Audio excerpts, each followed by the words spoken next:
hot sun had bent the rails on Thomas's branch line.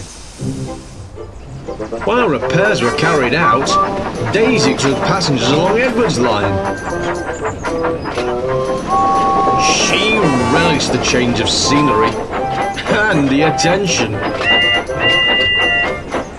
One afternoon, she arrived at Edward's station.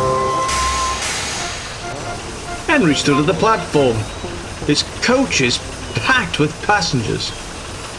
I know it's dreadfully hot, Flounced Daisy. but you don't see me lazing about, do you? I am not lazy, retorted Henry.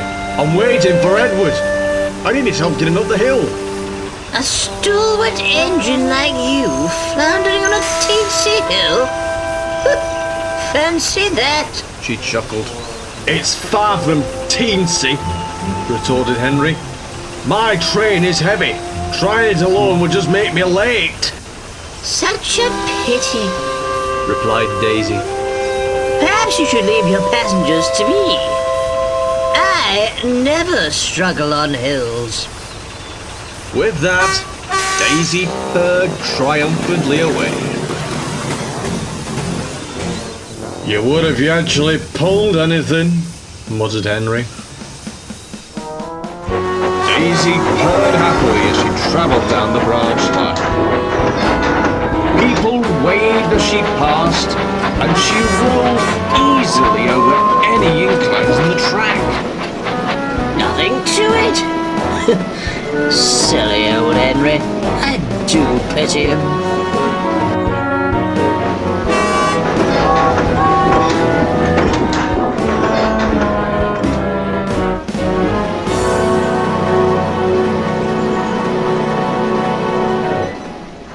The next morning, Bill and Ben were shunting trucks for Boco in the harbour yard. Daisy watched them working from the shed. Where's that fuel tanker? Asked Bill. On the siding. Answered Ben. You said you wanted out of the way. Not out of the way. On this train. If it's so important, you fetch it. Oh, good grief. Will you two compose yourselves? My passengers shan't be delayed by your incompetence. Rectify this at once. Bill and Ben weren't sure what rectify meant, but it made them forget their quarrel with each other. Their disdain turned to Daisy instead.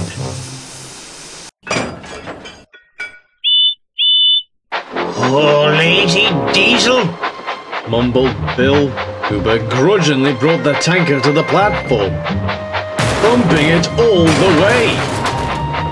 If he hadn't been so cross, Bill might have noticed a dripping sound as the tanker was coupled to the train. Instead, he scurried off to finish his work. Boco soon left with the trucks, none the wiser.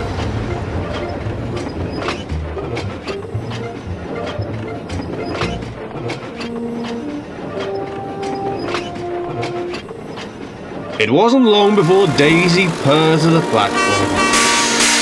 She waited as the passengers climbed aboard. The guard's whistle blew and she set off.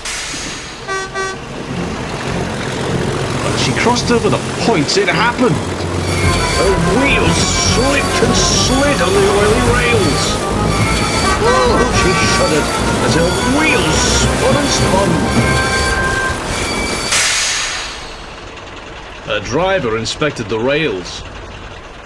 A bit of sun and we'll be as right as rain. Absolutely not.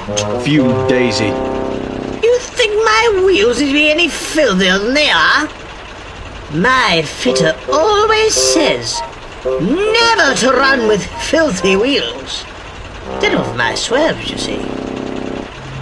The driver, station master and passengers all tried to reason with her, but it was no good. Daisy refused to move.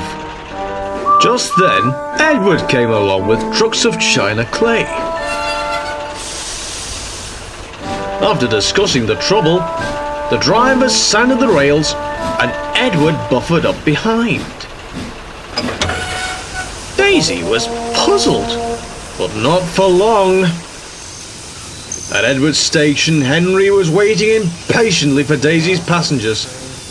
Oh, where is that silly diesel? He didn't have to wonder for long. He stared in amazement as Edward pushed Daisy into the platform. Well, Henry chortled. Fancied having a banker for a change, did you? Daisy blushed silently. The thing is, continued Henry, they're meant for inclines, not level ground. You poor thing, you must be struggling. Perhaps you should leave the passengers to me. Henry puffed away laughing. Daisy stayed quiet. She hoped this would be her first and last time having anything to do with bankers.